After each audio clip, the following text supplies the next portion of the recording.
Hello friends, नमस्कार। मैं doctor Usha उद्दार बोल रही हूँ। आज हम H3N2 मालूम है क्या है आपको? अभी तो आपने कोरोना का आउटब्रेक सुना होगा। तो जो अपने इंडिया में वो आउटब्रेक आया है, दूसरा जो लाट बोलते हैं कोरोना का, वो आ चुका है। और उसके बारे में ICMR के जो रिपोर्ट्स है वो भी मैं बताऊंगी।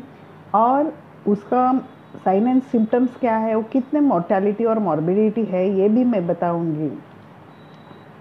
तो ये जो H3N2 वायरस, ये कोरोना वायरस का सब टाइप है। और पर्टिकुलरली वो यंग चिल्ड्रन में दिखाई देता है, ओल्डर एडल्ट्स में दिखाई देता है। और जिनका इम्यूनिटी कम है और हेल्थ कंडीशंस है, मीन्स डायबिटीज़ है और उनका इम्यूनोसप्रेसिव है, कोई दवा के ऊपर है, कैंसर है, हार्ट डिजीज़ है, ये ऐसे लोगों को ज़्यादा ये होता है। और ये कैसे प्रेजेंट होता है? तो वो लाइक अ इन्फ्लुएंजा फीवर जैसे होता है। आपने तो कोरोना का दौर देखा होगा। और वो कोरोना के दौर में जैसे वो सामने वाला आदमी क्या होता था वो कि उनको सर्दी हो जाती थी, खांसी हो जाती थी और सीवियर बॉडी पेन होता था, हेडेक होता था और बाद में ब्रेथलेसनेस होता था। तो ये जो है H3N2, ये अपना कोरोना का सब टाइप है। H1 H2 then H2 H1। तो इसका ही सब टाइप है। और वो जो जितने साइन एंड इन्फ्लुएंजा के उसके जैसा ही होता है। लेकिन अगर पेशेंट ब्रेथलेसनेस से प्रेजेंट होता है तो उसको एडमिट करना पड़ता है। और जो इम्यूनोसप्रेसिव कंडीशंस मैंने अभी बताया, वो अगर पेशेंट को होंगे तो वो डेथ भी हो सकती है उनका। ये जो H3N2 जो है वो मृत्यु का कारण भी बन सकता है। और अपना जो ICMR है, उन्होंने ये जो बोला है कि ये जो वायरस है वो जस्ट लाइक फ्लू के जैसा है, लेकिन इसका मोर्टेलिटी रेट ज़्यादा है।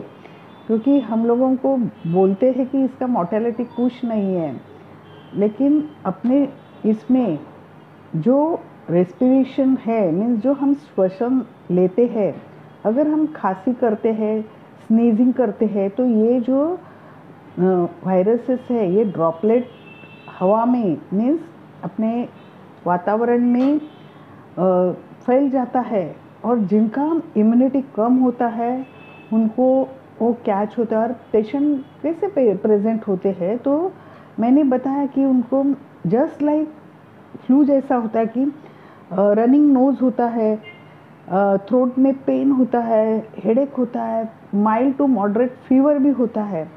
और बाद में 1-2 दिन के बाद उनको ब्रेथलेसनेस होता है। और अगर उनका जो ऑक्सीजन लेवल है वो कम होता है और उनको अगर हॉस्पिटलाइज नहीं किया और प्रॉपर उनको ट्रीटमेंट नहीं दिया तो डेथ भी हो सकते हैं। तो ये हाईली कॉन्टेजियस है ये। और मैंने बोला कि वो ड्रॉपलेट से स्प्रेड होता है। और उनका सिम्टम्स एक वीक में आदमी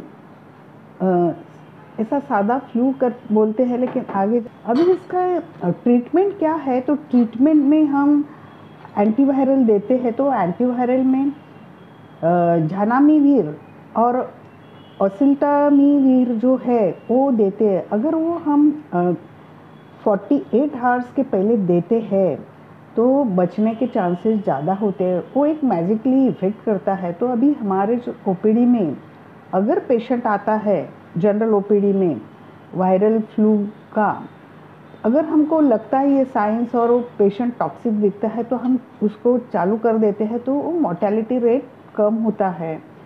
और वो प्रिवेंट क्या करने का है? तो हमने कोरोना के दौरान देखा था कि अपना जो हाइजीन है वो अच्छी तरह से रखना चाहिए, मीन्स हैंड वॉशिंग। हम दूसरा जो है खांसी और ये एटिकेट्स है, जो मीन्स खांसी आती है, स्नीजिंग आती है तो रुमाल लेने का, छोटे छोटे जो हमने एटिकेट्स जो किए थे कोरोना के दौरान वही इधर हम करना चाहिए, क्योंकि ये जो है, अगर ये मैंने बोला कि treatment is better than prevention, तो वो नहीं होने के लिए अगर हम ये करेंगे कि मास्क डालिए, मास्क डालने के बाद अगर आप भीड़ के मीन्स रश जहाँ होता है वो जगह पे अगर आप जाते हैं, वो जैसे बाज़ार होता है, शॉप में अगर गए, ट्रेन में गए, बस में गए, उधर भीड़ रहती है, तो आप अगर मास्क डालेंगे तो कभी भी अच्छा होता है। और अपना हैंड का मैंने बोला हैंड वॉशिंग भी होनी चाहिए। तो ये जो एटिकेट्स है वो हम अगर यूज़ करेंगे तो वो चांसेस कम होते हैं। और ये मेजर्स का इंडिविजुअल अगर ये करते हैं तो उनका इम्यून सिस्टम बढ़ाने के भी जो उनको हेल्दी डाइट्स लेना चाहिए, अपना इनफ स्लीप भी लेना चाहिए, और रेगुलरली और वो जो है अपना बॉडी नेचुरल डिफेंस है वो थोड़ा सा एक्सरसाइज भी करना चाहिए।